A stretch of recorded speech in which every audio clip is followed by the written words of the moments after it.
We are really hardwired to have bias, and biases tend to reflect the social norms that flow around us. Our neurology is one that says right, wrong, yes, no, left, right. It's very binary. And part of that is in-groups and out-groups. And that's something that we experience globally. In some places, it's around ethnicity. Some places, it's around religion. Other places, it's around language. Here, it's race and gender. Lots of folks are really well-meaning and well-intentioned, but there are layers of ourselves that we don't see and haven't examined that relate to implicit bias that impact who we have stay in our apartment, if we are landlords, for example, despite well-meaningness and openness. When you are changing the name on your application and perhaps submitting exactly the same application just with kind of the other tenant's name at the top and your name's in the body of the application, that is trying to find ways around the implicit bias of landlords.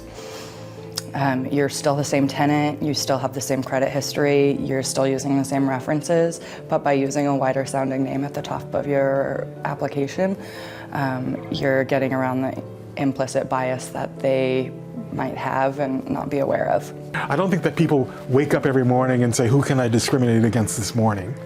I think that they just fall into these unconscious biases. And then they look at two applications that are pretty much the same, but one has Jamal on it and the other has, Howard on it. And they sort of say, oh, Howard sounds more like, I'm sure he can always make the rent, blah, blah, blah.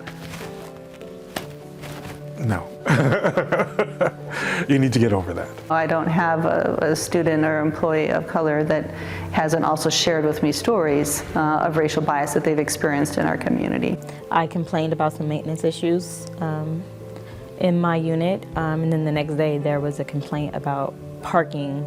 Someone's parking extra in the facility when they're not supposed to, and the email came towards me, and my other one roommate didn't get it, and neighbor didn't. So I was like, is this because I complained, or was this a general message? So 3 days later, a general message went out to everyone as if it was a general thing. Maintenance problems, they weren't really answered. They would be answered, they would do like little Mickey Mouse jobs. So apparently they say you have 24-hour maintenance on call. We called and maintenance never answered. The property management company never answered. We had to call a plumber ourselves. When you talk about sort of this progressiveness of Arcata, and candidly, one of the hardest pieces of when we started to have this much more really necessary open dialogue about the racial disparities in our community was the most common response that I would get is, I had no idea. I had absolutely no idea that this would exist in Arcata. In a community that does really pride itself on being welcoming and progressive and forward-thinking and open-minded. This implicit bias test shows that in this country, there is a bias towards whites in every possible way, for hiring, for renting, for recreating with, for everything that we think about doing. We think for some reason that white is better. I say for some reason, but there are historical precedents for that. And we think negatively about black people, indigenous people, and people of color in general. And so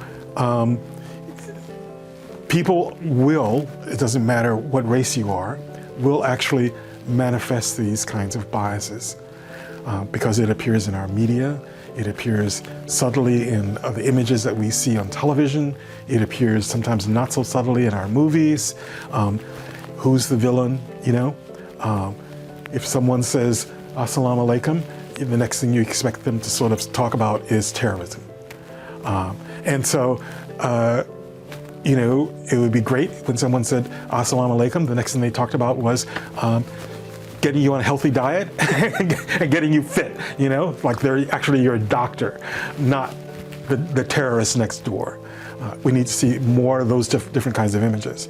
And likewise, people see black people, again, as associated with violence and negativity, as opposed to the guy next door who's making a living just like you.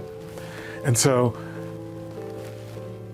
everyone has biases. In this culture, our bias tends towards pro-white and anti-black and indigenous. Explicit bias is when those biases are recognized and acted on. I happen to like hot sauce. If you put Tabasco sauce in front of me, I will immediately reject it. But Tabasco sauce is not hot sauce. Someone needs to write that down. If you put another kind of hot sauce, Cholula or others, I will definitely try it, even if I haven't tasted it before. That's an explicit bias. It's an explicit bias the way people dress, the kinds of things that they choose to wear. It only becomes a problem when we begin to associate it with specific groups. And we have a very small portion of the population that's explicitly biased towards other people in this culture, other groups and other people. Maybe 3 to 5%.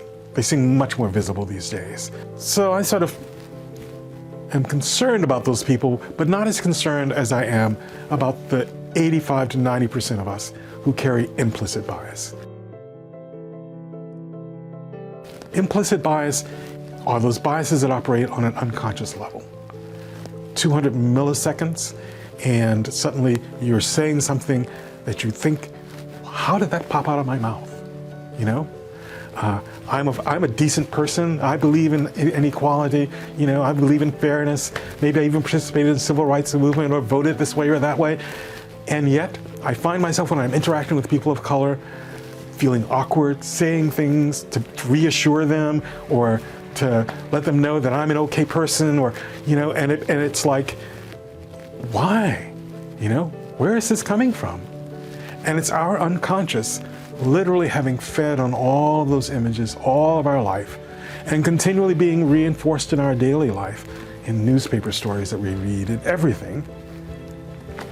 And it just pops out.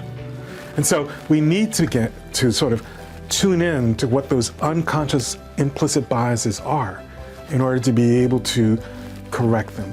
If we can wait that 200th of a millisecond, then we can actually begin to sort of say, before it pops out of my mouth, oh, this is why I'm feeling uncomfortable. I remember taking that test. It said that this was going to be showing up, and here it is, And then we can sort of consciously process it and then act the way we actually want to act. Say the things that we actually want to say, rather than being driven by this underneath the surface, unconscious kind of uncomfortableness that tends to make us less than what we really want to be. So, explicit bias, we have biases, we know them, we choose them. Implicit bias, when we have them, but they're unconscious and we don't necessarily choose them because we're not even aware of them.